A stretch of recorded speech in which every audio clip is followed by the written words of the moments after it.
So here we are back.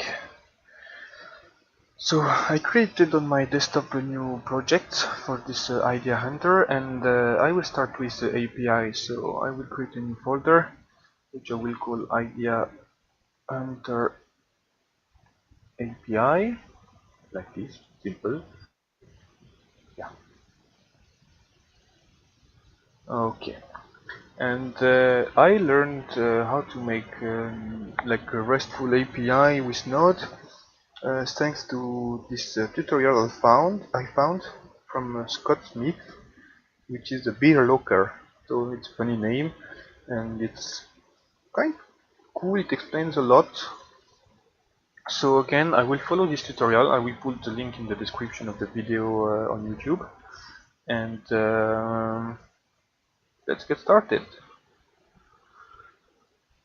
So of course, when you want to have Node API with Express and MongoDB, you need to have Node npm installed and also MongoDB.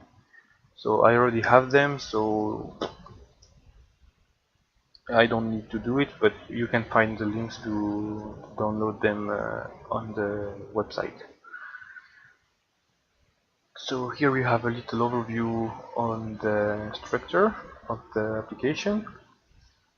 So we see that there is two models, one beer, one user, the node modules, or like always, and the package JSON, and the application logic will be the server.js.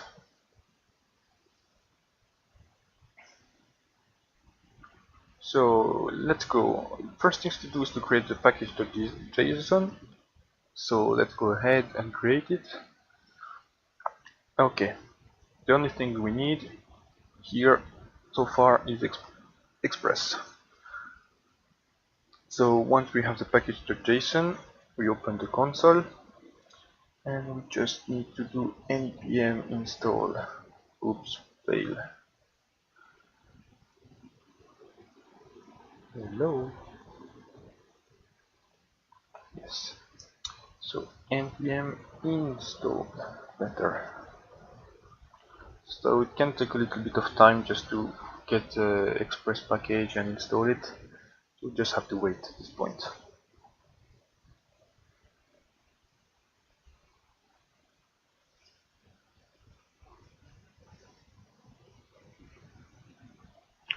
Okay, so as you can see, when you do npm install, it creates the non-modules and put everything inside that you will need for Express.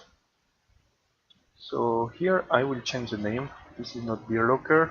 This will be IdeaHunter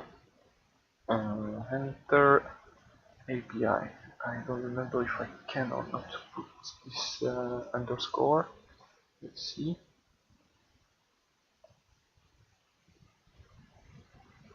Yeah, seems fine. So okay, we have it.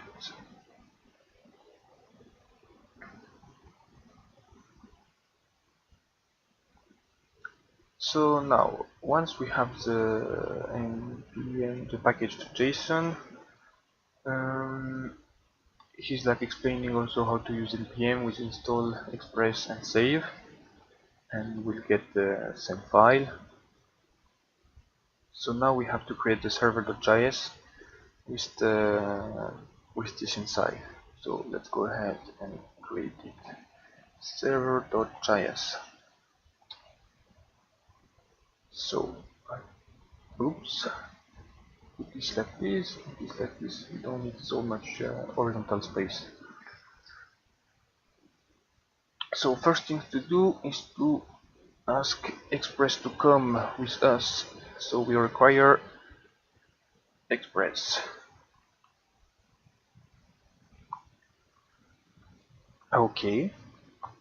Then now we say that our application is an Express application, like this. Then we select the port.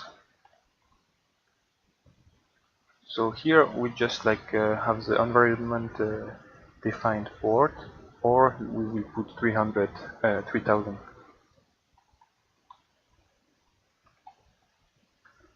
Or 3000. Then we have our router,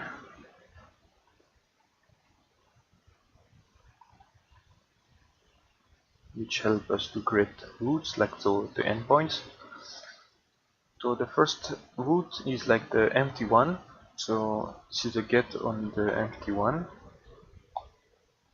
So empty, and then we have a function with a request and a response, and we'll say that the response will be just a JSON little object with a message is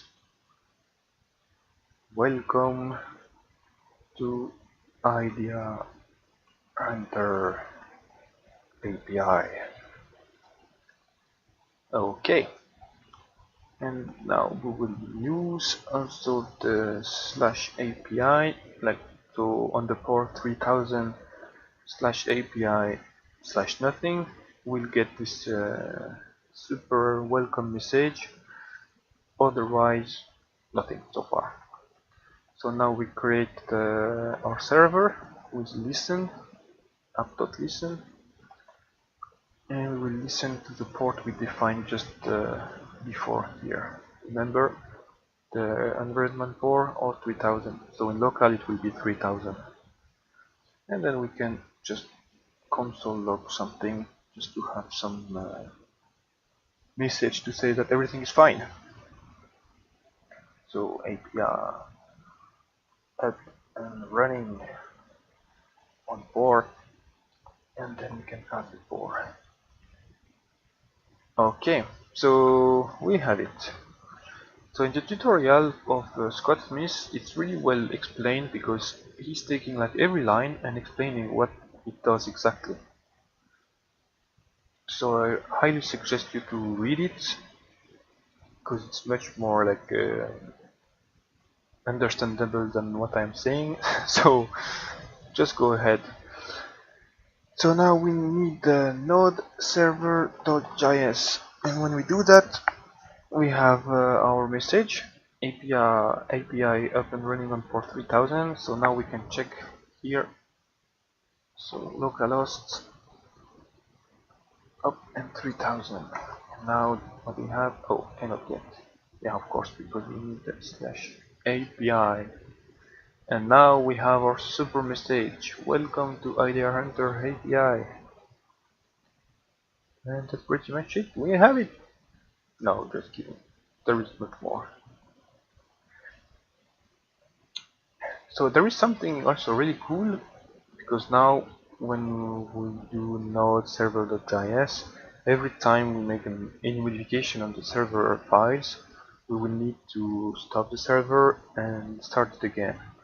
So in this tutorial, he's like advising to use nodemon, I don't know how to say it, but anyway. So this will help to, every time we save a file or there is a change, then the server will stop by itself and start again. So I think it's really cool. And the only things we need is to npm install in general. This is what the G means, not more. So now we have it. And if I do node server.js, we have it. So to start at the time, enter rs, and yeah, we're starting the node server.js, and now we're running. And if I do a modification, for example, I will change the port, like 4200, I save, and here you can see it just changed. And now here, it's not working anymore, but 4200, at this moment, yes, it's working again.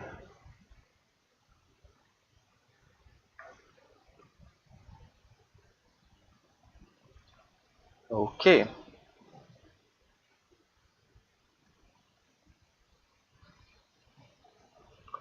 So node inspector, what is it? I don't remember what it is, but I think we don't need it, so just, yeah, we will not use it. And also Postman is quite important. Postman is an application you can get also from the link here. So you can add it to Chrome, and this will help you to make requests to your API quite easily. So I think I already have it. Let's see. Yeah, I don't remember which one it is. Okay, this is the other one. Postman 1.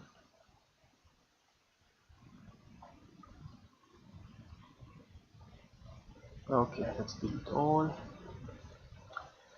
So with Postman, what can we do?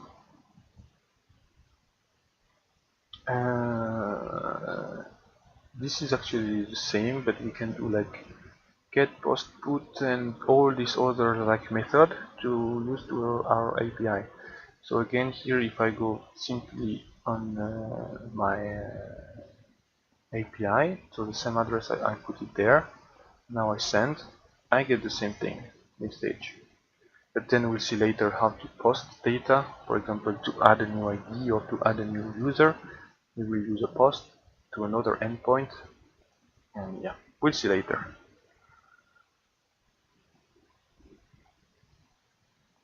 So that's it for the first like little server. We have it. It's quite kind of fine. I think it was easy to understand. So I will like stop the YouTube video and start a new one in 2 seconds.